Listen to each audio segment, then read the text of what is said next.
Hello दोस्तों, आपका improve learning with Aditya channel में बहुत बहुत स्वागत है। दोस्तों आज है 30 जुलाई और 30 जुलाई 2020 से करंट अफेयर्स के जितने भी क्वेश्चन हैं वो मैं आप लोग के सामने लेके आया हूं। तो अगर ये वीडियो आप लोगों को पसंद आती है तो इसे लाइक और दोस्तों में शेयर कीजिएगा तथा अगर आप लोग इस चैनल पर नए हैं तो इसे सब्सक्राइब करके बेल नोटिफिकेशन ऑन कर लीजिएगा। दोस्तों इसके अलावा मैं इस चैनल पे जीएस से रिलेटेड और भी दूसरी वीडियोज़ अपलोड करता हूँ। साथ ही मैं डेली शाम को टेट सीटेट के टॉप 20 क्वेश्चंस भी आप लोगों के सामने लेके आता हूं। तो आप इस चैनल को सब्सक्राइब कर लीजिए जिससे आपको आपके आगामी एग्जाम में ज़्यादा से ज़्यादा सहायता मिल सके। चलिए हम आज के पहले क्वेश्चन की तरफ चलते हैं। दोस्तों हमारा पहला क्वेश्चन है कि हीचम मचीची अभी किस देश के नए प्रधानमंत्री बनाए गए हैं। तो दोस्तों हीचम मचीची अभी ट्यूनीशिया के नए प्रधानमंत्री बनाए गए हैं। चलिए हम ट्यूनीशिया के बारे में थोड़ा सा देख लेते हैं। दोस्तों ट्यूनीशिया की कैपिटल है तुनिस, राजभाषा है अरबी और प्रधानमंत्री अब तक थे हबीब अस्सिद और अब बनाया गया है हीचम मचीची को। दोस्तों वहाँ के राष्ट्रपति हैं बजी कैद ई सबसी और वहाँ की करेंसी है दीनार। हमारा अगला क्वेश्चन है कि अभी अंतर्राष्ट्रीय बाघ दिवस कितनी जुलाई को मनाया गया है। तो दोस्तों अंतर्राष्ट्रीय बाघ दिवस हर साल 29 जुलाई को मनाया जाता है। अब ये क्यों मनाया जाता है तो हम इसके बारे में थोड़ा सा देख लेते हैं। दोस्तों पूरे विश्व में 29 जुलाई को अंतर्राष्ट्रीय बाघ दिवस मनाया जाता है। इस दिवस को मनाने का जो सबसे बड़ा उद्देश्य है वो है विश्व भर में जंगली बाघों के निवास के संरक्षण, उनके विस्तार एवं उनकी स्थिति के बारे में लोगों को जागरूक करना। दोस्तों अभी एक सर्वे के मुताबिक दुनिया भर में जो बाघों की संख्या है उसका 70% जो बाघ हैं वो भारत में निवास करते हैं, जिनकी कुल संख्या है 2967। दोस्तों 29 जुलाई 2016 से यह दिवस हर साल मनाया जाता है। दोस्तों भारत को छोड़कर विश्व के ज़्यादातर देशों में वनों के विनाश के कारण तथा अवैध शिकार की वजह से बाघों की संख्या में काफ़ी ज़्यादा गिरावट आई है। वनों का विनाश और अवैध शिकार भारत में भी काफ़ी ज़्यादा हो रहे हैं, लेकिन सरकार ने जो अधिक से अधिक टाइगर रिजर्व बना रखे हैं। अब ज़्यादातर जो वन्य जीव संरक्षण थे उनको टाइगर रिजर्व में बदल दिया गया है। तो दोस्तों जिसकी वजह से भारत में जो बाघों की संख्या है वो पूरे विश्व के बाघों की संख्या की 70% हो चुकी है। दोस्तों बाघ संरक्षण के लिए 2010 में रूस के सेंट पीटर्सबर्ग में बाघ सम्मेलन हुआ था, जिसमें यह संकल्प लिया गया था कि 2022 तक बाघों की आबादी को दोगुना कर दिया जाएगा। दोस्तों इसके पहले बाघों की तादाद बहुत तेजी से नीचे गिर रही थी। हमारा अगला क्वेश्चन है कि विश्व प्रकृति संरक्षण दिवस हर साल कब मनाया जाता है। तो दोस्तों विश्व प्रकृति संरक्षण दिवस हर साल मनाया जाता है 28 जुलाई को। अब इसके बारे में थोड़ा सा हम देख लेते हैं। तो दोस्तों विश्व प्रकृति संरक्षण दिवस हर साल 28 जुलाई को मनाया जाता है और वर्तमान में विभिन्न प्रजाति के जीव जंतु, प्राकृतिक स्रोत और वनस्पति विलुप्त हो रहे हैं और इन विलुप्ति का कारण है बढ़ती जनसंख्या और बढ़ता प्रदूषण, साथ ही साथ नष्ट होता पर्यावरण, प्रकृति और पर्यावरण के जो हम स्रोतों का बहुत तेजी से दोहन कर रहे हैं, उससे क्या हो रहा है, पृथ्वी पर जीवन का खतरा उत्पन्न हो रहा है। इसके साथ ही साथ दोस्तों हमारा जो पर्यावरण है बहुत तेजी से प्रदूषित हो रहा है। दोस्तों जल, जंगल और जमीन, इन 3 तत्वों के बिना प्रकृति की कल्पना हम नहीं कर सकते हैं। दोस्तों जंगल है तो वन्य जीव हैं, जल है तो जलीय जीव हैं और मनुष्य भी है, सारे जीव जंतु हैं। उससे भी ज़्यादा अहम हमारे लिए जीवन का अस्तित्व है। दोस्तों इसके प्रति जागरूकता फैलाने के लिए हर साल 28 जुलाई को विश्व प्रकृति संरक्षण दिवस मनाया जाता है। हमारा अगला क्वेश्चन है कि अभी AIIB के बोर्ड ऑफ गवर्नेंस की 5वीं वार्षिक बैठक में वीडियो कॉन्फ्रेंस के माध्यम से किसने हिस्सा लिया। तो दोस्तों आपको ये जो पिक्चर में दिखाई दे रही है निर्मला सीतारमण, जो कि हमारी वित्त मंत्री हैं, इन्होंने ही वीडियो कॉन्फ्रेंस के माध्यम से इस बैठक में हिस्सा लिया है। हमारा अगला क्वेश्चन है कि अभी किस देश में टिकटॉक के इस्तेमाल पर 5 महिलाओं को 2 साल की सजा सुनाई गई है। तो दोस्तों अभी मिस्र में, जिसे इजिप्ट भी कहते हैं, वहाँ पर टिकटॉक के इस्तेमाल करने पर 5 महिलाओं को 2 साल की सज़ा सुनाई गई है। दोस्तों आप जानते ही हैं कि टिकटॉक समेत जो 59 चाइनीज़ ऐप हैं वो भारत में बैन हो चुके हैं। इसके अलावा इससे रिलेटेड एक और क्वेश्चन मैं आगे आपको बताऊंगा, तो इस वीडियो को आप पूरा देखिएगा। दोस्तों अब बात करते हैं हमें मिस्र की अर्थात इजिप्ट की। तो दोस्तों इसकी कैपिटल है काहिरा, राष्ट्रपति हैं मोहम्मद हसन तंतावी, प्रधानमंत्री हैं कमाल गंजोरी, और इसे यूनाइटेड किंगडम से स्वतंत्रता मिली 28 फरवरी 1922 को। दोस्तों गणराज्य घोषित हुआ ये 18 जून 1953 को। दोस्तों इसकी करेंसी है मिस्री पाउंड। दोस्तों यह आधिकारिक तौर पर मिस्र अरब गणराज्य का एक हिस्सा है, जिसका अधिकांश भाग उत्तरी अफ्रीका क्षेत्र में स्थित है। तो इतना आप लोग इस क्वेश्चन से याद रखिएगा। दोस्तों हमारा अगला क्वेश्चन है कि हाल ही में अभी लखनऊ में स्थित एक सड़क और चौराहे का नाम किसके नाम पर रखा गया है?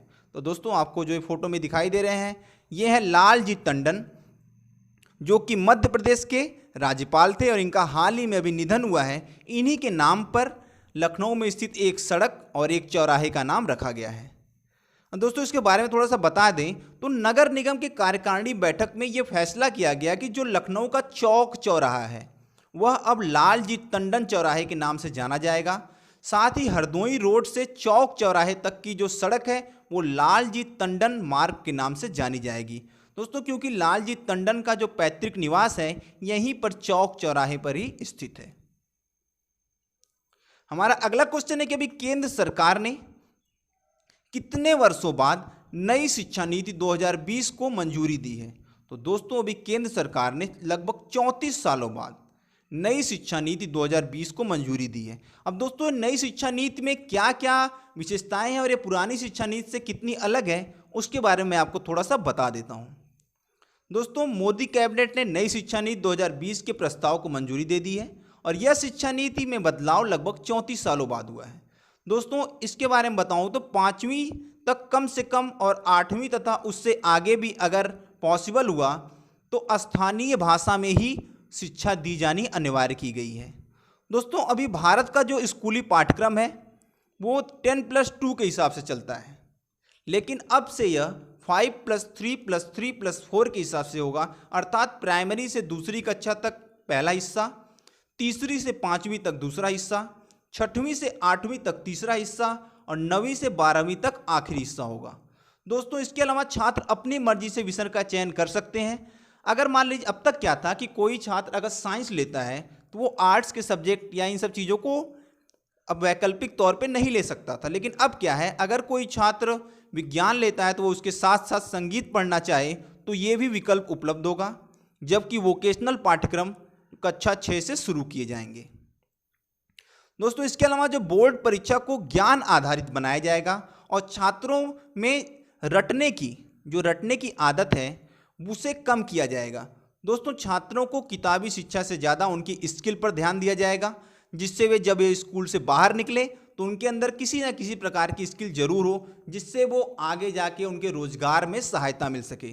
दोस्तों बच्चा स्कूली शिक्षा के दौरान अपना रिपोर्ट कार्ड तैयार करेगा, जिसमें बच्चा पहले अपने बारे में स्वयं मूल्यांकन करेगा, उसके बाद अपने सहपाठियों से मूल्यांकन करवाएगा तथा तीसरी बार जो मूल्यांकन होगा वो अध्यापक के जरिए होगा। अब तक दोस्तों जो छात्र का मूल्यांकन होता था वो केवल और केवल अध्यापक द्वारा होता था। दोस्तों इसके अलावा ग्रेजुएशन कोर्स में अब 1 साल पर सर्टिफिकेट, 2 साल पर डिप्लोमा, 3 साल पर डिग्री मिलेगी, जबकि कॉलेज की डिग्री अब 3 और 4 दोनों सालों पर मिलेगी। दोस्तों 3 साल की डिग्री उन छात्रों के लिए है जिन्हें हायर एजुकेशन नहीं प्राप्त करना है, जबकि हायर एजुकेशन वालों को 4 साल की डिग्री प्राप्त करनी होगी, जिसमें उन्हें अंडर ग्रेजुएशन के साथ यूजी के साथ पीजी की भी डिग्री मिलेगी। दोस्तों इसके अलावा जो नई शिक्षा नीति है वो बहुभाषावाद को भी बढ़ावा देती है। हमारा अगला क्वेश्चन है कि हाल ही में अभी quest for restoring financial stability in India नामक पुस्तक किसके द्वारा लिखी गई है? तो दोस्तों ये पुस्तक लिखी गई है, आपको पिक्चर में दिखाई दे रहे होंगे, विरल आचार्य के द्वारा, और ये आरबीआई के पूर्व डिप्टी गवर्नर भी रह चुके हैं।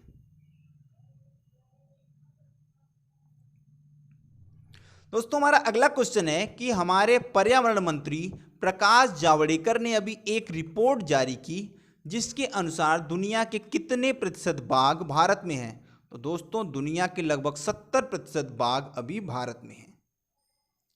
हमारा अगला क्वेश्चन है कि अभी किस राज्य में निःशुल्क मास्क वितरण योजना शुरू की गई है? तो दोस्तों अभी तमिलनाडु में निःशुल्क मास्क वितरण योजना शुरू की गई है। अब तमिलनाडु के बारे में हम थोड़ा सा देख लेते हैं। दोस्तों तमिलनाडु की कैपिटल है चेन्नई, मुख्यमंत्री हैं के पिलानी स्वामी, राज्यपाल है बनवारी लाल पुरोहित, पड़ोसी राज्य हैं आंध्र प्रदेश, कर्नाटक और केरल। हमारा अगला क्वेश्चन है कि the India way strategies for an uncertain world नामक पुस्तक के लेखक कौन है? तो दोस्तों आपको जैसा कि पिक्चर में दिखाई दे रहे हैं एस जयशंकर इस पुस्तक के लेखक हैं और वर्तमान में ये हमारे विदेश मंत्री हैं। हमारा अगला क्वेश्चन है कि हाल ही में अभी नेशनल ग्रीन ट्रिब्यूनल ने निम्नलिखित में से किसके वाणिज्यिक उपयोग के लिए कड़े नियम तय करने का फैसला किया है?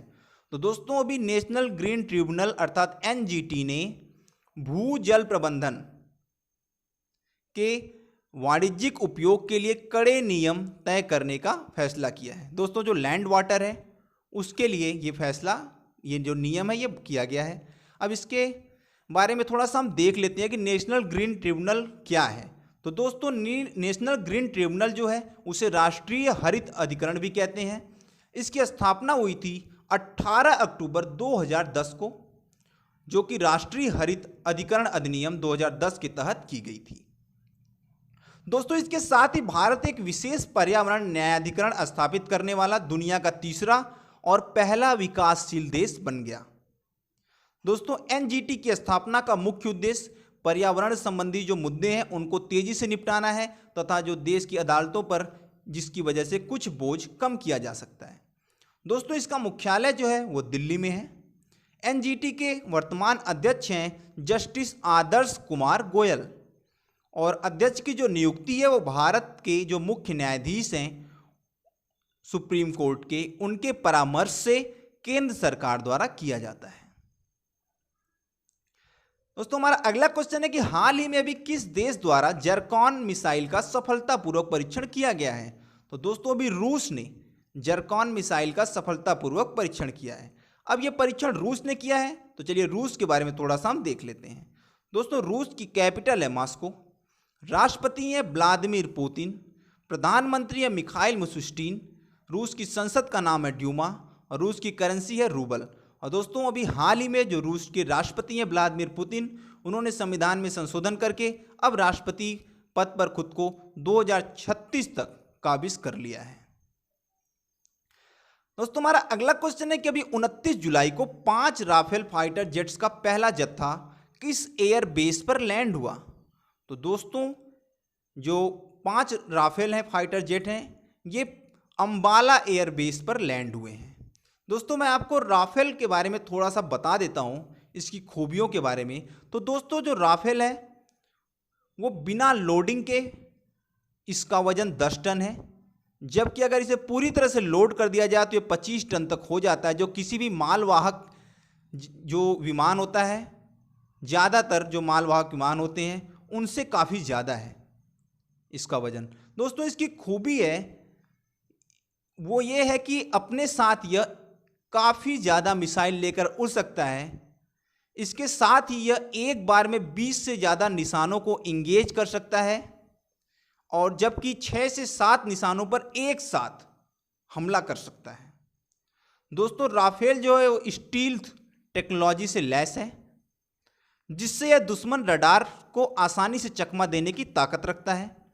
इसे इस तरह से डिजाइन किया गया है कि यह हिमालय की ऊपर उड़ान भरने के लिए काबिज है तथा काफ़ी ज़्यादा ठंड वो चाहे वो माइनस टेम्परेचर हो। आपको पता है कि जो सियाचिन ग्लेशियर या आसपास के इलाके हैं वहाँ पर -30 डिग्री तक टेम्परेचर चला जाता है, तो जो इंजन होते हैं वो बर्फ़ की वजह से जाम हो जाते हैं, वो स्टार्ट नहीं होते हैं। लेकिन दोस्तों इसे इस तरह से बनाया गया है कि यह उसके ऊपर भी आसानी से उड़ान भर सकता है। दोस्तों राफेल में कई तरह की घातक मिसाइलें लगाई जा सकती हैं, जैसे अभी बताया गया कि इसमें हैमर मिसाइल का भी इस्तेमाल किया जा सकता है। साथ ही साथ ज़रूरत पड़ने पर ब्रह्मोस मिसाइल से भी इसे लैस किया जा सकता है। तो दोस्तों ये थी कुछ राफेल की खासियत। हमारा अगला क्वेश्चन है कि अभी किस राज्य सरकार ने निजी डॉक्टरों की सेवाओं का लाभ उठाने के लिए होम क्वारंटाइन पर कोविड-19 रोगियों के लिए एक नया एप्लीकेशन हितम लॉन्च किया है। तो दोस्तों अभी तेलंगाना गवर्नमेंट ने ये हितम एप्लीकेशन विकसित किया है। तो चलिए हम तेलंगाना के बारे में थोड़ा सा देख लेते हैं। दोस्तों तेलंगाना की कैपिटल है हैदराबाद, मुख्यमंत्री हैं के चंद्रशेखर राव, राज्यपाल है तमिलसाई सौंदरराजन, विधान परिषद में कुल सीटें हैं 46, विधानसभा में कुल सीटें हैं 119, राज्यसभा में कुल सीटें हैं 7, लोकसभा में कुल सीटें हैं 17। 18 फरवरी 2014 को तेलंगाना बिल लोकसभा में पास हुआ, फिर राज्यसभा से मंजूरी मिलने के बाद राष्ट्रपति के दस्तखत के साथ यह भारत का उस समय का 29वां राज्य बन गया था। लेकिन वर्तमान में फिलहाल में 28 राज्य हैं, क्योंकि जम्मू कश्मीर को 2 केंद्र शासित राज्यों जम्मू एवं कश्मीर तथा लद्दाख में बांट दिया गया है। हमारा अगला क्वेश्चन है कि हाल ही में किस देश के पूर्व प्रधानमंत्री नजीब रज़ीक को अदालत ने क्रांतिकारी गतिविधियों के मामले में 12 साल की सजा सुनाई है। तो दोस्तों आपको जो पिक्चर में दिखाई दे रहे हैं यही हैं मलेशिया के पूर्व प्रधानमंत्री नजीब रज़ीक, और इन्हें ही अभी क्रांतिकारी गतिविधियों के कारण 12 साल की सजा सुनाई गई है। तो हम सबसे पहले मलेशिया के बारे में देख लेते हैं। दोस्तों मलेशिया की कैपिटल है कुआलालंपुर, प्रधानमंत्री है महाथीर बिन मोहम्मद। यूनाइटेड किंगडम से इसको स्वतंत्रता मिली थी 31 अगस्त 1957 को, और इसकी करेंसी है रिंगित। हमारा अगला क्वेश्चन है कि हाल ही में अभी अंद्रेज प्लेंकोविक को किस देश के प्रधानमंत्री के रूप में फिर से नियुक्त किया गया।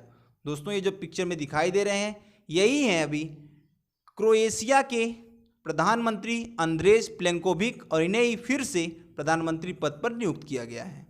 अब दोस्तों हम क्रोएशिया के बारे में थोड़ा सा देख लेते हैं। दोस्तों क्रोएशिया की कैपिटल है जाग्रेब, राष्ट्रपति हैं कोलिंडा, और प्रधानमंत्री यही है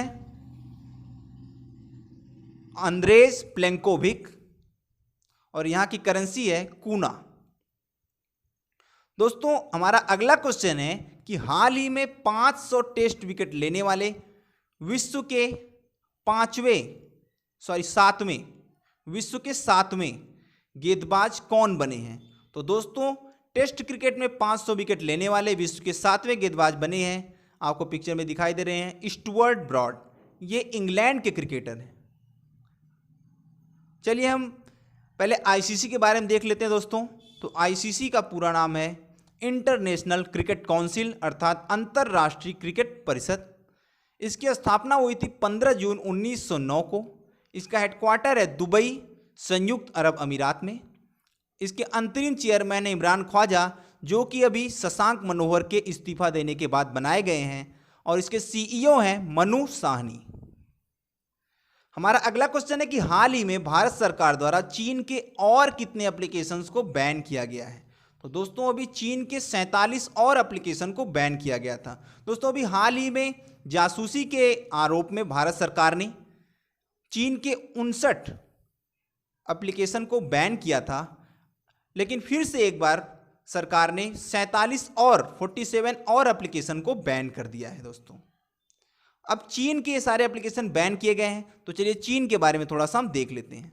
दोस्तों चीन की कैपिटल है बीजिंग, राष्ट्रपति है जी जिनपिंग, करेंसी है रेन मिनबी, और चीन ने अभी अपना पहला मंगल मिशन लॉन्च किया है जिसका नाम है तियानवेन-1, जो कि फरवरी तक मंगल की कक्षा में उतरने का ऐसा अनुमान लगाया गया है। दोस्तों चीन ने अभी अपनी नई डिजिटल करेंसी DEEP भी लॉन्च की है। हमारा अगला क्वेश्चन है कि संयुक्त राष्ट्र के मुताबिक जुलाई 2020 में भारत के किस शहर में नाइट्रोजन डाइऑक्साइड का स्तर लॉकडाउन के समय 70% से अधिक गिर गया है। तो दोस्तों नई दिल्ली शहर में ये नाइट्रोजन डाइऑक्साइड का स्तर लॉकडाउन के समय 70% से और अधिक गिर गया है। अब इसे संयुक्त राष्ट्र ने बताया, अर्थात यूनाइटेड नेशंस ने बताया, तो हम उसके बारे में थोड़ा सा देख लेते हैं। दोस्तों इसके प्रेसिडेंट हैं एंटोनियो गुटेरस, हेडक्वार्टर इसका है न्यूयॉर्क में, और इसकी स्थापना हुई थी 24 अक्टूबर 1945 को। इसलिए इस दिन को यूनाइटेड नेशंस डे के रूप में भी हम मनाते हैं। तो उम्मीद है दोस्तों कि ये वीडियो आपको पसंद आई होगी, तो इसे अपने दोस्तों में ज़्यादा से ज़्यादा शेयर कीजिएगा तथा अगर आप लोग इस चैनल पर नए हैं तो इसे सब्सक्राइब करके बेल नोटिफिकेशन ऑन कर लीजिएगा। धन्यवाद।